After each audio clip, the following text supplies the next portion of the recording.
Welcome dear rockers. कैसे हैं दोस्तों आप सभी। शहर में अचानक सिर्फ वही लोग मरने लगते हैं जो डिप्रेशन या मेंटल इलनेस से जूझ रहे हों। सबसे हैरान करने वाली बात यह है कि हर मौत बिल्कुल एक ही तरीके से होती है और पुलिस इसे सुसाइड मानकर केस बंद कर देती है। लेकिन जब इन मौतों के पीछे इक्वेशन ऑफ डेथ नाम की एक रहस्यमय रिसर्च का कनेक्शन सामने आता है ना, तो पता चल जाता है कि सच्चाई सोच से भी ज्यादा खतरनाक है। आखिर ये इक्वेशन ऑफ डेथ क्या है और कौन इन लोगों को निशाना बना रहा है, आइए जानते हैं विस्तार में। तो कहानी की शुरुआत में हमें जारा नाम की एक लड़की को दिखाया जाता है। फिलहाल जारा का दोस्तों इस दुनिया में सिर्फ उसका अपना इकलौता भाई ही है जिसका नाम है जियान। और ये जियान असल में थोड़ा मेंटली डिस्टर्ब है। कुछ सालों पहले जब जारा के माता पिता की मैरिज एनिवर्सरी थी तो उस टाइम जियान अपने पेरेंट्स को गाड़ी में ही पार्टी पोपट से अचानक आवाज करके सरप्राइज देने लगता है। अब जारा के पिता ड्राइविंग सीट पर होते हैं, इसी वजह से उसके सरप्राइज की आवाज से वो अपना फोकस लूज कर देते हैं और गाड़ी डिवाइडर में जाके टकरा जाती है, जिस वजह से दोस्तों होता इतना जबरदस्त एक्सीडेंट है ना, बेचारे उसके माता पिता यानी कि जारा के पेरेंट्स मर जाते हैं इसमें और फिर जारा और जियान ही बच पाते हैं। उस दिन से क्या हुआ ना, जियान मेंटली बहुत ही डिस्टर्ब हो गया। वो खुद को ही अपने माता पिता की मौत का जिम्मेदार मानता है और इस वजह के कारण तभी से जियान ने अपनी जान देने की कोशिश कई बार की है। लेकिन वो तो अच्छा हुआ, हर बार जारा उसको बचा लेती है। बहुत ही बढ़िया ख्याल रखती है अपने भाई का, उसको मोटिवेट करती रहती है। और दोस्तों अगर आपको कोई ऐसा दिखे जो खुद ही नहीं जीना चाहता तो क्या आप उसकी जान बचाने की कोशिश करेंगे या फिर उसको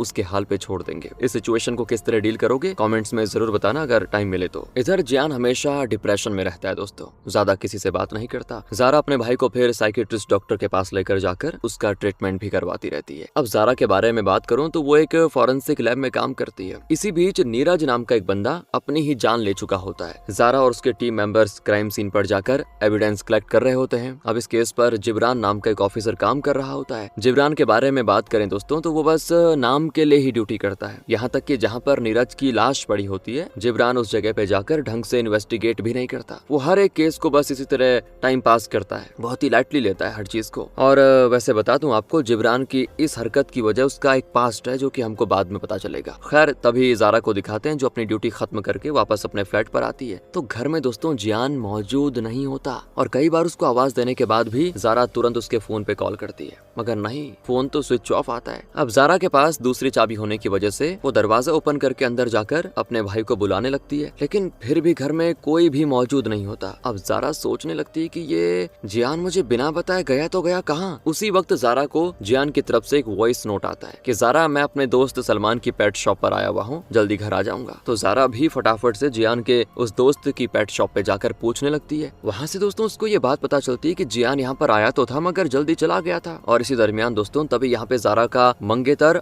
अलवी आ जाता है। जारा पहले अलवी को जियान के बारे में सब कुछ बता चुकी होती है कि वो पता नहीं कहाँ लापता हो गया, तो ये दोनों उसकी तलाश करते रहते हैं पर उसका कहीं भी कुछ पता नहीं चलता। और फिर ये दोनों पुलिस स्टेशन जाते हैं जियान की मिसिंग कंप्लेंट लिखवाने के लिए। अब वो पुलिस वाला जारा के प्रोफेशन की वजह से उसको पहले से ही जानता है तो वो जारा को दिलासा भी देने लग जाता है कि मिल जाएगा तुम्हारा भाई, कहीं ना कहीं गया होगा, आ जाएगा वापस, आखिर वो एक लड़का है ना तो घूम फिर कर आ जाएगा। लेकिन जारा तो अपने भाई की बहुत फिक्र करती है, उसे पता है मेरा भाई कैसा है, बहुत प्यार भी करती है उसको, इसलिए वो थोड़ा प्रेशर करती है पुलिस वालों पे कि करिए ना कुछ, अपनी इन्वेस्टिगेशन करिए ना। तो पुलिस वाला जियान के मिसिंग केस को भी जिब्रान को दे देता है जो कि बड़ा लापरवाह है दोस्तों। जैसी उसकी फितरत है वो उसी तरह इस केस को भी बहुत ही लाइट लेने लग जाता है। जबकि जारा ने पुलिस वालों को बता दिया है कि मेरा भाई मेंटली डिस्टर्ब है, कई बार उसने खुद को मारने की कोशिश भी करी है। अब दूसरे दिन दोस्तों पुलिस वालों को ये खबर मिलती है कि जियान की डेड बॉडी किसी जगह पर पाई गई और पुलिस वालों का यही कहना होता है कि जियान ने जहर पीकर अपनी जान ले ली। यहाँ उनको डेड बॉडी के पास एक जहर की बोतल भी बरामद होती है और ये खबर सुनने के बाद तो जारा के होश उड़ जाते हैं, मतलब टूट जाती है बेचारी। इस दुनिया में उसका सिर्फ एक भाई था, वो भी चला गया उसको छोड़कर। अब जियान का पोस्टमार्टम खत्म होने के बाद पोस्टमार्टम करने वाला डॉक्टर जारा को बुलाकर कुछ बातें बताने लगता है कि तुम्हें पता है जारा, जियान की डेड बॉडी में एक अजीब सा केमिकल पाया गया और उस केमिकल का नाम प्रोपोफोल बताता है। ये सुनने के बाद जारा को एक बात याद आने लग जाती है कि कुछ दिनों पहले नीरज नाम के बंदे का पोस्टमार्टम हुआ था, उसकी डेड बॉडी में भी ये केमिकल पाया गया था। दोनों ही डेड बॉडीज के अंदर एक जैसा केमिकल कैसे पाया जा सकता है? इसका मतलब ये है कि मेरे भाई ने अपनी जान नहीं ली बल्कि उसकी हत्या की गई है, वो भी पूरी प्लानिंग के साथ। और उस केमिकल के बारे में पता करने पर जारा को ये बात भी पता चल जाती है कि ये केमिकल लोगों को बेहोश करने के लिए इस्तेमाल किया जाता है और ये अक्सर पाया जाता है हॉस्पिटल्स में, डॉक्टर्स इसको ऑपरेशन के लिए यूज करते हैं। और अब जारा सोचने लगती है कि इसका मतलब साफ है, इन दोनों केसेस के बीच कोई ना कोई कनेक्शन जरूर है। नीरज ने भी अपनी जान नहीं ली बल्कि उसको भी किसी ने मारा है। दूसरे दिन जारा फटाफट से जिब्रान के पास जाकर ये बातें बताती है उसको कि नीरज और मेरे भाई ने अपनी जान नहीं ली है बल्कि प्लानिंग के साथ रात उन दोनों को किसी ने मारा है। इन दोनों की डेड बॉडीज के अंदर एक स्पेशल केमिकल पाया गया। आप जल्दी से इस केस को सीरियसली लेकर हत्यारे को पकड़िए, वरना मेरे हिसाब से ये घटनाएं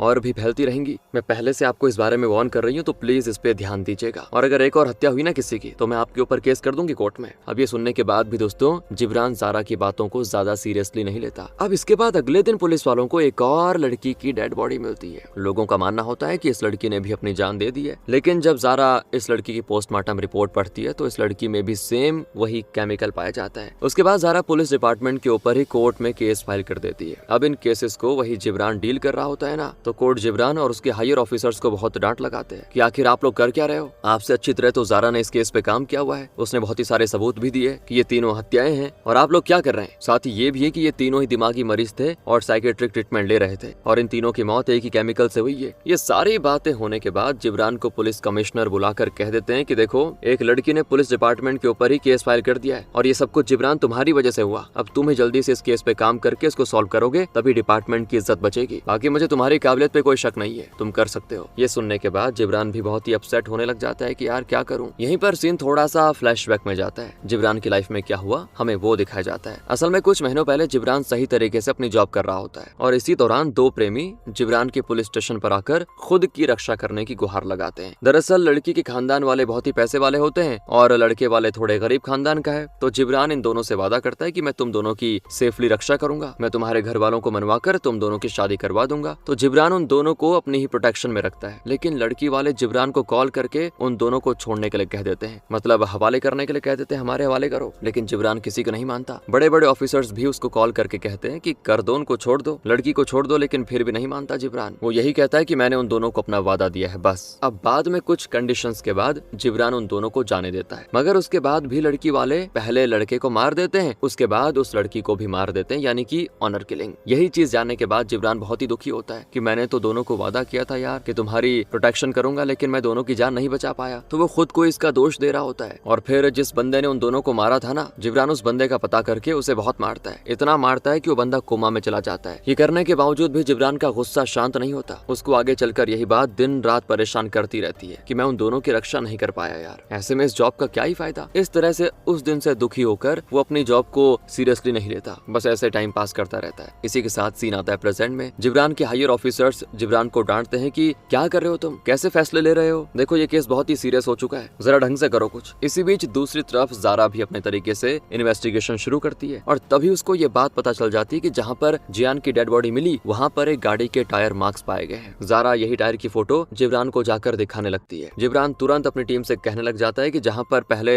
दो लोगों की मौतें हुई है वहाँ पर भी जाकर ये टायर के बारे में जरा चेक करो, वहाँ भी ऐसे टायर हैं कि नहीं। और तब उसके टीम मेंबर्स ऐसा ही करते हैं वहाँ पे जाके। मतलब सीरीज ऐसे चली दोस्तों, पहले एक बंदा मरा, उसके बाद ज़ारा का भाई, फिर एक लड़की। सो लड़की जहाँ पर मरी थी वहाँ पर भी ऐसे ही कुछ टायर मार्क्स पाए गए थे। अब जिब्रान पता करने की कोशिश करता है कि ये टायर मार्क्स किस गाड़ी के होंगे, और इस तरह एरिया के कुछ सीसीटीवी फुटेजेस को चेक किया जाता है। तो इनको ये बात पता चलती है कि वो टायर मार्क्स एटीएम की गाड़ी के हैं, मतलब एटीएम मशीन में पैसे डालने के लिए जिस गाड़ी का इस्तेमाल होता है ये वैसी गाड़ी के टायर मार्क्स हैं। जिब्रान को जियान के मर्डर सीन के पास की भी फुटेजेस चेक करने पर सेम ऐसी ही एक व्हीकल उसको नजर आती है। तब जाकर जिब्रान को यकीन होने लगता है कि ज़ारा ने सच में ठीक कहा कि तीनों ने अपनी खुद की जान नहीं ली, बल्कि कोई कातिल है जिसने तीनों को पूरा प्लान करके मारा। और इस इन्वेस्टिगेशन के दौरान जिब्रान एक चीज नोटिस करता है, वो ये कि मरे हुए अभी तक तीनों लोग साइकेट्रिस्ट डॉक्टर के पास जाते थे। इसीलिए जिब्रान उन तीनों के डॉक्टर्स को अपने पास बुलाकर पहले इन तीनों के बारे में बताने लग जाता है कि तुम्हारे ये जो 3 पेशेंट है वो मर चुके हैं, क्या इनके मरने से पहले इनके बारे में इंक्वायरी करने के लिए कोई आपके पास आया था। तो एक अटेंडेंट के जरिए से जिब्रान को ये बात पता चलती है कि प्रसाद नाम का एक बंदा उसके हॉस्पिटल पर आकर इनके फाइल्स के बारे में पूछा था। तो पुलिस वाले उस प्रसाद के बारे में तलाशी करने लग जाते हैं। दूसरी तरफ दोस्तों ज़ारा भी अपने भाई के केस को बहुत ही सिंसियर तरीके से इन्वेस्टिगेशन करती है। जियान मरने से पहले ज़ारा को याद होगा आपको एक वॉइस नोट भेजा था, ज़ारा उस वॉइस नोट को सुनने लग जाती है, वो भी बार बार। और तब वो एक चीज नोटिस करती है कि वॉइस नोट खत्म होने से पहले जियान ने किसी को हाई कहा था। अब ज़ारा ये सोचने लगती है कि जियान ने किसी को हाई कहा होगा,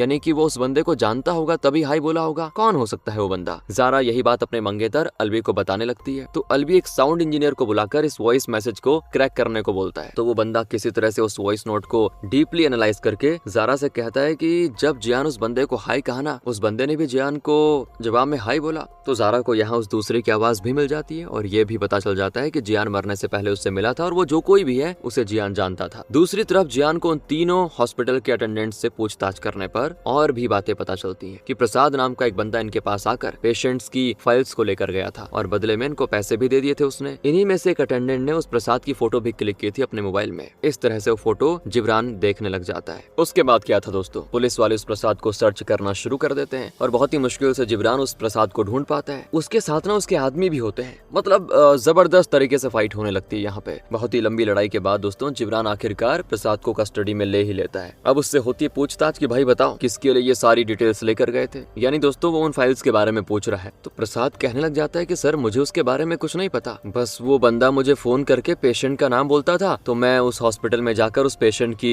डिटेल्स फाइल लेकर उसको दे देता हूँ और बाद में वही बंदा मेरे अकाउंट में पैसे ट्रांसफर करता है। उस बंदे ने मुझसे कहा था कि प्रोपोफॉल भी खरीद देना और फिर मैंने खरीद कर उसको लाकर दे दी थी। अब आगे जिब्रान प्रसाद से कहता है कि तुमने उस बंदे को डिटेल दिया और तुमने उसका चेहरा तक नहीं देखा। तो प्रसाद कहता है कि हाँ सर मैंने उस बंदे का चेहरा नहीं देखा। पेशेंट की डिटेल्स हासिल करने के बाद वो बंदा मुझे एक लोकेशन देता था, जैसे कि बस स्टॉप या रेलवे स्टेशन के पास कोई रूम वगैरह हो गया, और उसके एक लॉकर में वो फाइल्स को रखकर कहने को बोलता था। तो मैं वो फाइल्स उसी तरह से वहाँ पे रख देता था। फिर वो बंदा उन पेशेंट की डिटेल्स को हासिल करने के बाद मेरे अकाउंट में पैसे ट्रांसफर कर देता था। बस सर इससे ज्यादा मुझे कुछ नहीं पता। अब ये सुनने के बाद जिब्रान यही सोचने लगता है कि इसका मतलब वो बंदा चालाकी से अपनी आइडेंटिटी छुपाकर हत्याएं कर रहा है और उसी तरह उन हत्याओं को आत्महत्या का रूप भी दे रहा है। उसे पकड़ना तो पड़ेगा कैसे भी करके, वरना न जाने और कितने लोगों की जान ले लेगा वो। तो दोस्तों जिब्रान अब उस रूम का सीसीटीवी फुटेजेस चेक करता है जहाँ पर प्रसाद ने कहा था कि मैंने वहाँ पे फाइल रखी हुई थी। तो उसे वो खूनी दिखता तो है लेकिन उसने अपने चेहरे पे मास्क लगाया होता है। साथ ही जिब्रान को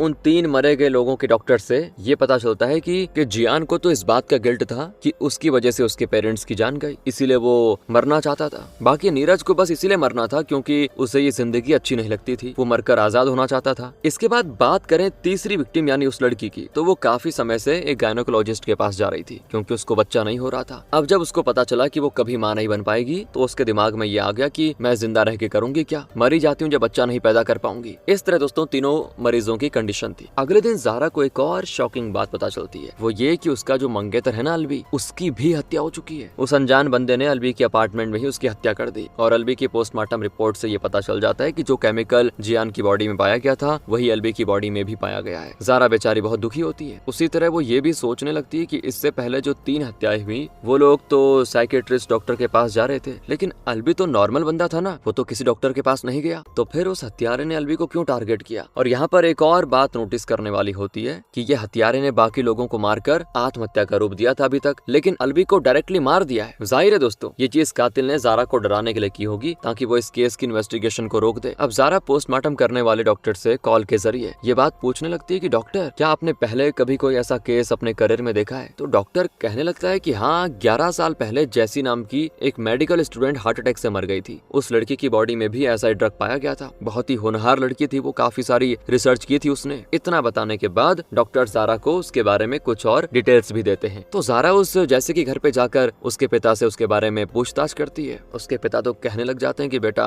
मुझे तो खुद मेरी बेटी की मौत पे शक था, लेकिन पुलिस वालों ने इसको नेचुरल डेथ मानकर केस को बंद कर दिया। मेरी बेटी काफी सालों तक एक चीज के बारे में रिसर्च कर रही थी। इस तरह वो बताते बताते ज़ारा को जैसी का कमरा दिखाते हैं। तो सच में यार उसके कमरे में काफी सारे रिसर्च वाले पेपर्स होते हैं। अब इन रिसर्च की किताबों को देखकर ज़ारा को ये भी बात पता चल जाती है कि जैसी इक्वेशन ऑफ डेथ के ऊपर अपनी रिसर्च कर रही थी और इस जैसी के साथ साथ संजय नाम का एक बंदा भी था। मतलब जैसी और वो संजय इसी टॉपिक पे अपनी रिसर्च कर रहे थे। अब बाद में ज़ारा उस जैसी के मेडिकल कॉलेज में जाकर वहाँ के प्रोफेसर से मुलाकात करके जैसी की रिसर्च के बारे में पूछने लग जाती है। तो प्रोफेसर से ज़ारा को कुछ बातें पता चलती है, जैसे कि जैसी का जो टीम मेंबर है ना संजय, वो NRI है, मतलब कि वो यहाँ पे कनाडा से आया था पढ़ाई करने के लिए। ये न्यूरो साइंस की पढ़ाई कर रहे थे दोनों और इसी तरह वो दोनों इक्वेशन ऑफ डेथ के ऊपर कुछ एक्सपेरिमेंट भी कर रहे थे। मतलब किसी भी इंसान के मरने के बाद उसका दिमाग कैसे काम करता है उसके ऊपर रिसर्च कर रहे थे। ये सारी बातें सुनने के बाद जानने के बाद ज़ारा ये सोचने लगती है कि जैसी तो मर गई, लेकिन ये संजय कहाँ पर है किसी को नहीं पता। शायद हो सकता है ये संजय ही मेंटली डिस्टर्ब हुए बंदों को टारगेट करके अपना एक्सपेरिमेंट पूरा कर रहा हो। तो ज़ारा का शक जाता है संजय पर, लेकिन वो कहाँ है किसी को नहीं पता। दूसरी तरफ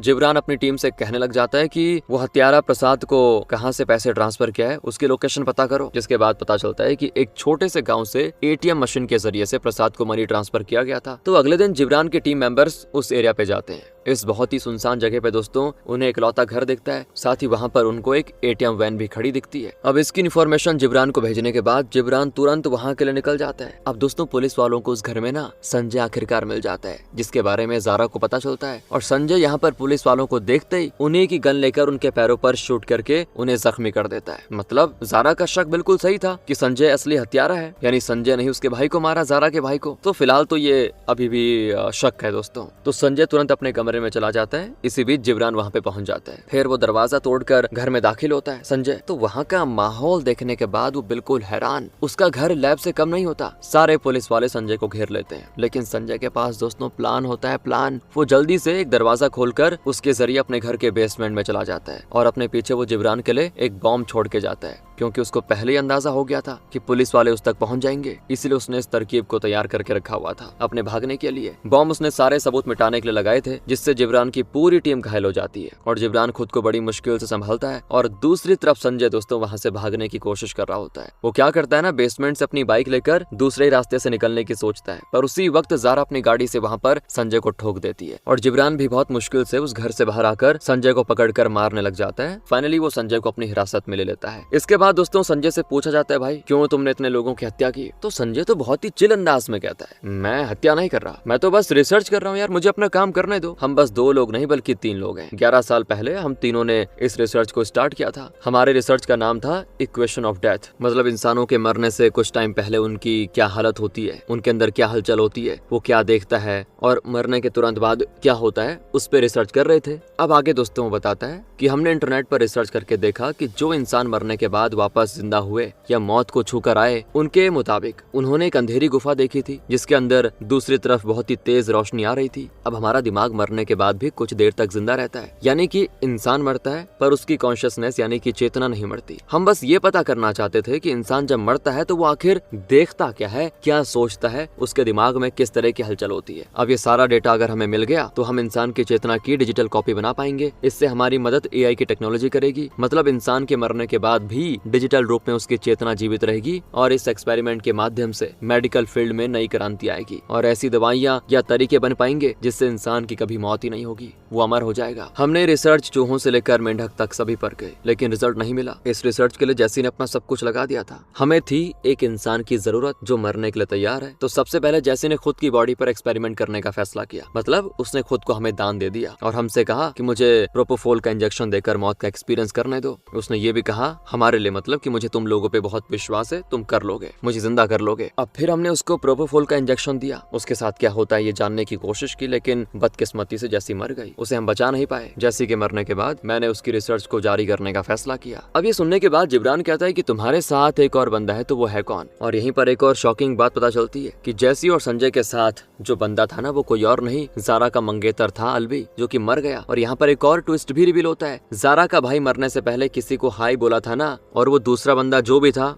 उसने भी ज़ारा के भाई जियान को हाई कहा था। तो ज़ारा उस दूसरे बंदे के बारे में इन्वेस्टिगेशन करने लग गई थी, जिससे उसको अलवी के बारे में पता लग गया था। तो पहले तो ये बात जानकर ज़ारा बहुत ही दुखी होने लगी और बाद में बहुत ही अच्छे से प्लानिंग करके ज़ारा ने खुद अलवी को मार दिया। अलवी को मरने के बाद भी ज़ारा इस केस की इन्वेस्टिगेशन करती रही, क्योंकि ज़ारा को शक था कि अलवी के साथ एक और बंदा है। उसी के बारे में पता करने की वो कोशिश कर रही थी और वो तो चाहती थी कि वो जो अगला बंदा है यानी कि संजय, उसको भी मैं मार दूं। लेकिन मारने से पहले ही जिब्रान अपनी टीम के साथ संजय तक पहुंच गया और उसने उसको अरेस्ट कर लिया था। खैर दोस्तों, अब जिब्रान उससे कहता है संजय से कि तुम लोग डिप्रेस्ड हुए लोगों को ही क्यों चुनते थे? तो संजय इस पर कहता है क्योंकि वो लोग ऑलरेडी डिप्रेस्ड थे, जीने की इच्छा नहीं थी उनके अंदर, अपने आप को मारने के लिए भी ट्राई कर चुके थे। तो ऐसे लोगों को अगर मौत हो भी जाए तो क्या दिक्कत है? और हमारी यही चीज हमें साइको किलर से अलग बनाती है, क्योंकि हम हर किसी को नहीं मारते। अरे जो मरना चाहता है उसे ही मार रहे थे, इसमें दिक्कत क्या है? इसलिए हमने ऐसे लोगों को चुना अपने इस सीक्रेट एक्सपेरिमेंट के लिए। तो जिब्रान कहता है कि तुम एक साइको ही हो, तुम्हारे जैसे लोगों का बाहर रहना सेफ नहीं है और अब तुम अपनी बाकी की जिंदगी ना मुझे पता है कहाँ गुजारोगे, बताऊं क्या? जेल में। और बाकी मेरा बस चले तो अभी मार दूं तुमको। ये होने के बाद पुलिस डिपार्टमेंट जिब्रान को बहुत ही अप्रिशिएट करता है कि बहुत ही सूझबूझ के साथ ये केस सॉल्व कर दिया 7 दिन के अंदर। यहाँ पर एक और बात ये होती है कि जिब्रान भी दोस्तों ये बात पहले से जान गया था कि ज़ारा नहीं अलवी को मारा, लेकिन ज़ारा पर वो कोई एक्शन नहीं लेता, क्योंकि यही चीज तो जिब्रान ने पहले भी करी थी,